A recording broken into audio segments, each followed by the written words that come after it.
ಅಪ್ಪ ಹೇಳಿದ್ದು ನಿಜ ಆಗಿರ್ಬೋದಾ? ಯಾಕೋ ನನಗೆ ನನ್ನ ಮೇಲೇನೆ ಹಿಡ್ತಾ ಸಿಗ್ತಾ ಇಲ್ಲ. ಯಾವುದೋ ಒಂದು ಶಕ್ತಿ ನನ್ನ ತನ್ನ ಕಡೆ ಎಳಿತಿದೆ ಅಂತ ಅನ್ನಿಸ್ತಿದೆ.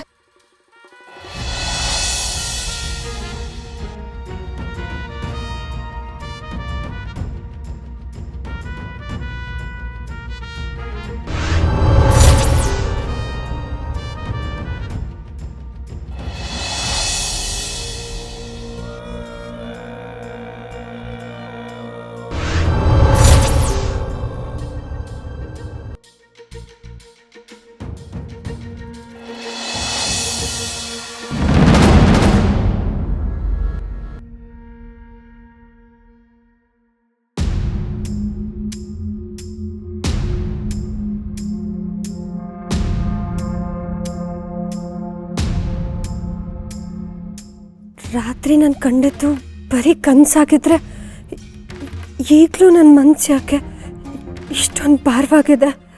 ಅಂಬಿಕವ್ರಿಗೆ ಯಾಕೆ ನನ್ನ ಹತ್ರ ಏನೋ ಹೇಳಕ್ಕೆ ಬರ್ತಿದ್ದಾರೆ ಅಂತ ನಂಗೆ ಅನಿಸ್ತಿದೆ.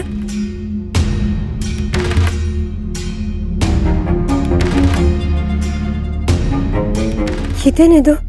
ಇದ್ಕಿದಾಗೆ ಇಷ್ಟೊಂದು ಚಳಿ ಆಗ್ತಿದೆ. ಯಾರೋ ಹಿಂದೆ ನಿಂತಾಗ ಅನಿಸ್ತಿದೆಯಲ್ಲ, ಯಾರು?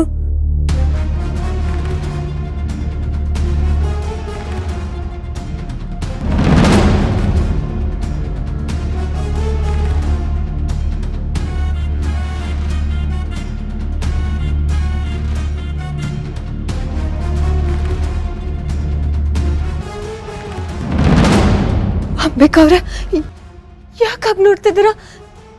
ನನಗೆ ಭಯ ಆಗ್ತಿದೆ. ಏನಾಯ್ತು ನಿಮ್ಗೆ? ಅಂಬಿಕವ್ರೆ, ಬೇಡ, ನನ್ನ ಹತ್ರ ಬರಬೇಡಿ, ಬರಬೇಡಿ.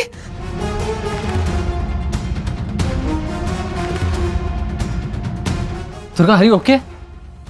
ಏನಾಯ್ತು ನಿನಗೆ? ಅಲ್ಲ, ಸ್ವಲ್ಪ ಮಿಸ್ ಆಗಿದ್ರು ಕೆಳಗೆ ಬಿದ್ದೋಗ್ತಾ ಇದ್ದೆ.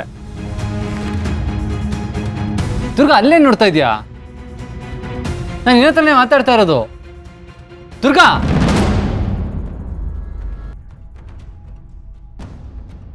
ಅಲ್ಲ ದುರ್ಗಾ, ಏನಾಗಿದೆ ನಿನಗೆ? ಯಾಕೆ ಇಷ್ಟು ಕೇರ್ಲೆಸ್ಸು? ಅಲ್ಲ, ಮೆಟ್ಲಿಂದ ಇಳಿತಾ ಇದೆಯಾ? ನಿನ್ನ ದೃಷ್ಟಿ ಎಲ್ಲಿದೆ? ನಾನು ಏನಾದರೂ ಬರೋ ಸ್ವಲ್ಪ ತಡ ಆಗಿದ್ರು ಏನಾಗ್ತಿತ್ತು ಅಂತ ಯೋಚನೆ ಮಾಡಿದ್ಯಾ?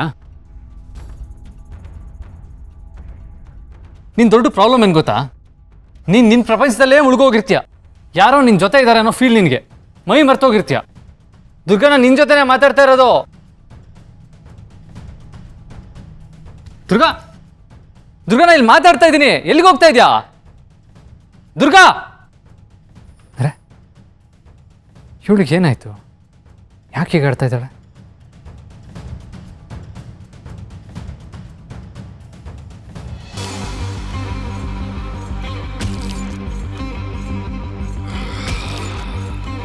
ಅಬ್ಬಾ, ನೀನಿನ್ನೂ ಬದುಕೇ ಇದೆಯಾ ಮಾಯಾ?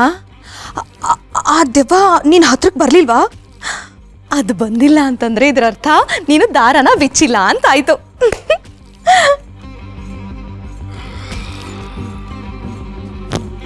ಮಾಯಾ, ನಿನಗೆ ಯಾಕಿಂತ ಹುಚ್ಚ ಆಲೋಚನೆಗಳು ಬರುತ್ತೆ?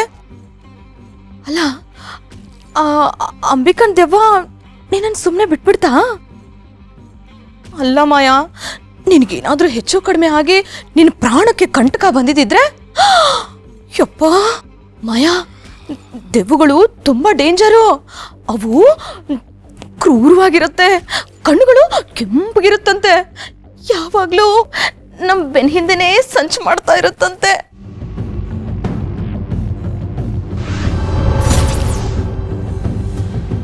ಮಾಯಾ, ದೆವ್ವಗಳು ಮನುಷ್ಯ ರೂಪದಲ್ಲಿ ಬಂದು ನಮ್ಗೆ ಮೋಸ ಮಾಡುತ್ತಂತೆ. ಇನ್ ಯಾವತ್ತೂ ಈ ತರ ಹುಚ್ಚಾಟ ಆಡ್ಬೇಡ ಪ್ಲೀಸ್ ಮಾಯಾ, ಪ್ಲೀಸ್.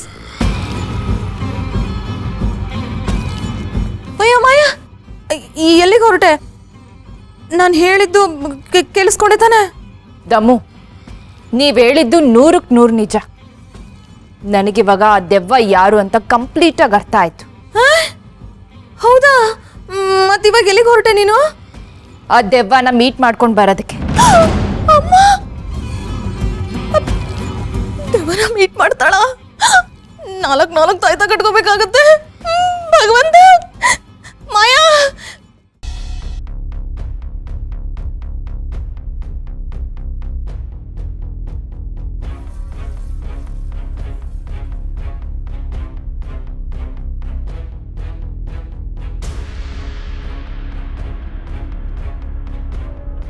ಅಂಬಿಕವ್ರೆ, ನೀವು ಇಲ್ಲಿ ನಿಂತಿದ್ದೀರಾ?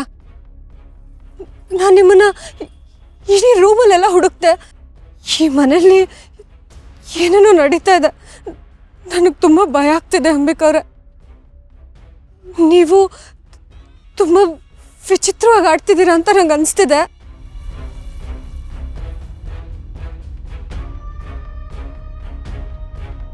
ಅದು ಮೊನ್ನೆ ರಾತ್ರಿ ರೂಮಲ್ಲಿ ನಿಮ್ಮನ್ನ ಭಯಂಕರವಾಗಿ ಹೆದರಿಸಿದ್ರಿ. ಇವತ್ತು ಮೆಟ್ಲ ಮೇಲೆ ನಾನು ಕೆಳಗೆ ಬಿದ್ದು ಸತ್ತೇ ಹೋಗ್ತೀನಿ ಏನೋ ಅಂತ ಅನಿಸ್ಬಿಟ್ಟಿತ್ತು. ನಿಮ್ಮನ್ನು ನೋಡಿದ ತಕ್ಷಣ ನನ್ನ ಹೃದಯ ಒಂದು ಕ್ಷಣ ನಿಂತೇ ಹೋಗ್ಬಿಟ್ಟಿತ್ತು ಗೊತ್ತಾ. ನಿಮ್ಮ ಕಣ್ಗಳು ಬೆಂಕಿ ಥರ ಹೊಳಿತಿತ್ತು ಅಂಬಿಕವ್ರೆ. ಆದರೆ ಇದೆಲ್ಲ ನನ್ನ ಭ್ರಮೆನೋ ಅಥವಾ ನೀವು ನಿಜವಾಗ್ಲೂ ನನ್ನ ತಳ್ಳಿ ಸಾಯಿಸಕ್ಕೆ ಬಂದಿದ್ರಾ? ನನಗೆ ಗೊತ್ತಾಗ್ತಿಲ್ಲ. ಅದು ದುರ್ಗಾ, ಅದು ನಿನ್ನ ಭ್ರಮೆ ಅಲ್ಲ, ಸತ್ಯ. ಅದು ನಾನೇ.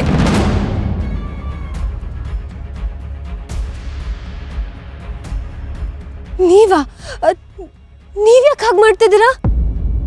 ನಿಜ ಹೇಳಬೇಕು ಅಂದರೆ ದುರ್ಗಾ, ನನಗೇನಾಗ್ತಿದೆ ಅಂತ ನನಗೆ ಗೊತ್ತಿಲ್ಲ. ನನ್ನ ಮೇಲಿನ ಕಂಟ್ರೋಲ್ನ ನಾನು ಕಳ್ಕೊತಿದ್ದೀನಿ ಅಂತ ಅನ್ನಿಸ್ತಿದೆ. ಅಂದರೆ ದುರ್ಗಾ, ಅದು ನನಗೇನೋ ಆಗ್ತಿದೆ. ನಾನು ಎಲ್ಲನೂ ಮರಿತಾ ಇದ್ದೀನಿ. ಒಂದು ಕ್ಷಣ ನಾನು ನಾರ್ಮಲ್ ಆಗಿರ್ತೀನಿ, ನಿನ್ನ ಜೊತೆ ನಗ್ನಗ್ತಾ ಇರ್ತೀನಿ, ನಿನ್ನ ಮತ್ತೆ ಶರತ್ ನೋಡಿ ಖುಷಿ ಪಡ್ತಿರ್ತೀನಿ. ಅದೇ ನೆಕ್ಸ್ಟ್ ಸೆಕೆಂಡ್ ಯಾರೋ ನನ್ನ ಒಳಗಿಂದ ಕೂಗ್ತಿರೋ ಹಾಗೆ ಅನ್ಸತ್ತೆ. ಮೈಯೆಲ್ಲ ಉರಿಯತ್ತೆ, ಸಿಕ್ಕಾಪಟ್ಟೆ ಕೋಪ ಬರುತ್ತೆ. ಆ ಟೈಮ್ನಲ್ಲಿ ನಾನು ಏನಾಗ್ತಿದ್ದೀನಿ, ನಾನು ಏನು ಮಾಡ್ತಿದ್ದೀನಿ ನನಗೊಂದು ಗೊತ್ತಾಗಲ್ಲ ದುರ್ಗಾ. ಅದೇ ಸ್ವಲ್ಪ ಹೊತ್ತು ಆದಮೇಲೆ ನಾನು ಸರಿ ಹೋಗ್ತೀನಿ. ಆದರೆ ನಾನು ಅಲ್ಲಿಗೆ ಹೇಗೆ ಬಂದೆ, ಅಲ್ಲಿ ಏನು ಮಾಡ್ತಿದ್ದೆ, ಅದು ಯಾವುದು ನನಗೆ ನೆನಪೇ ಇರಲ್ಲ ದುರ್ಗಾ. ಆದರೆ ಆದರೆ ಅದು ಹೇಗೆ ಸಾಧ್ಯ? ಅದೇ ನನಗೂ ಗೊತ್ತಾಗ್ತಿಲ್ಲ ದುರ್ಗಾ. ದುರ್ಗಾ, ನನಗೆ ತುಂಬ ಭಯ ಆಗ್ತಿದೆ. ಯಾರೋ ನನ್ನ ಸೂತ್ರದ ಗೊಂಬೆ ಥರ ಆಡಿಸ್ತಿದ್ದಾರೆ ಅಂತ ಅನಿಸ್ತಿದೆ. ನನ್ನ ಕೈಯಿಂದಲೇ ನಿಮಗೆಲ್ಲ ಏನಾದರೂ ಅಪಾಯ ಆಗ್ಬಹುದೇನೋ ಅಂತ ನನಗೆ ಭಯ ಶುರು ಆಗಿದೆ. ನಾನು ನಿನಗೆ, ಈ ಮನೆಯವ್ರಿಗೆ ಶತ್ರು ಆಗ್ತಿದ್ದೀನ? ಇಲ್ಲ ಇಲ್ಲ, ಹಾಗಾಗಬಾರ್ದು ದುರ್ಗಾ. ನನಗೆ ಸಹಾಯ ಮಾಡು ದುರ್ಗಾ, ಪ್ಲೀಸ್.